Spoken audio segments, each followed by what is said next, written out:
دا به اخرنی سوال والو دا رور وایي چې زه د عمرې دپاره تللی وم نو د جمعې سحر ته زه ورسېدم حرم ته نو ما چې څنګه عمره ختمه کړه نو بیا په حرم کې کېناستم بغیر د غسل کولو نه بغیر د ویښتو وړو کولو نه او د جمعې د منځه انتظار مې کوو نو دا صحیح ده او که نه ما باندې لازم دی چې زه د احرام لر کم او غسل وکړم او دویم سوال دا دی چې کعبې ته نږدې کېناسته غوره دي که نه امام ته نږدې کېناسته غوره دي جمعې په منځه کې الجواب یاده کوي دا خبره چې کله یو سړی عمرې له ورشي او د طواف وکړو او بیا صفا مروه کې سعی وکړه نو دله جایز دي چې دی ویښته واړه کول نیټ کي څه وخته پورې هېڅ خبره نه ده خو بیا پکې شرط دا دی چې دی به هغه کارونه نه کوي کوم چې په احرام کې ناروا دي ځکه چې د احرام نه لا دی وتی نه دی د احرام نه وته به څه کېږي په ویښتو لرې کولو سره او ده لا نه دي لرې کړي نو خیر دی که لیټې کي خو د محظورات احرام نه به ځان لرې ساتي او که چېرته ویښتې واړه کړو نو دی اوس د عمرې نه څه شو حلال شو که کپړې بدلوي که نه بدلوي خپله مرضي ده که غسل کوي که نه کوي خپله مرضي ده ځان ته به ګوري نو هېڅ خبره دې کې نشته چې یو سړی کینو د جمعې د منځه انتظار وکړي او که چېرته دې تادي وکړي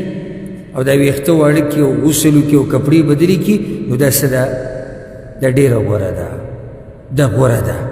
غوره به څه ده لکه حدیث کې دا راځي چې یو مسلمان جمعې منځه ته راځي او څه وکړي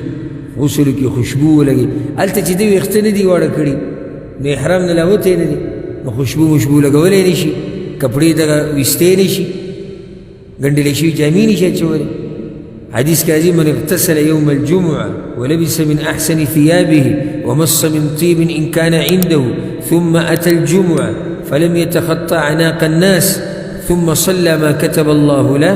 ثم أنصت إذا خرج إمامه حتى يفرغ من صلاته كانت كفارة لما بينها وبين جمعته التي قبلها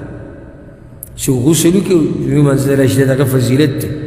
او نور اعمال وسلم ذکر دي دو جمعه منځ کې چې کوم ګناهونه الله ولا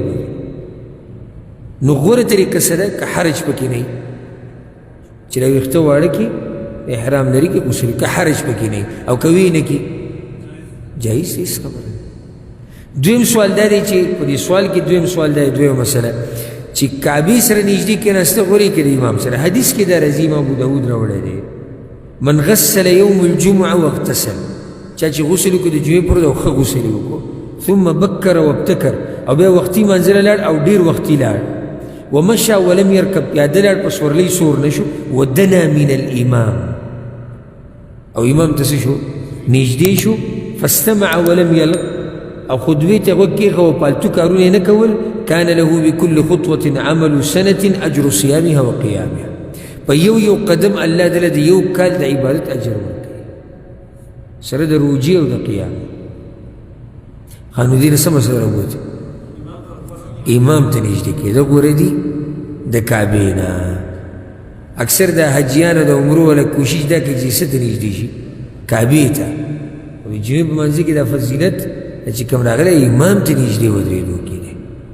نو په دې باندې به اکتفا وکړو الله دې موږ پوه کړي په قرآن او په حدیث باندې باقي سوالونه به انشاءالله په روان درس کې بیانو هذا والله أعلم وصلى الله وسلم على نبينا محمد وعلى آله وصحبه أجمعين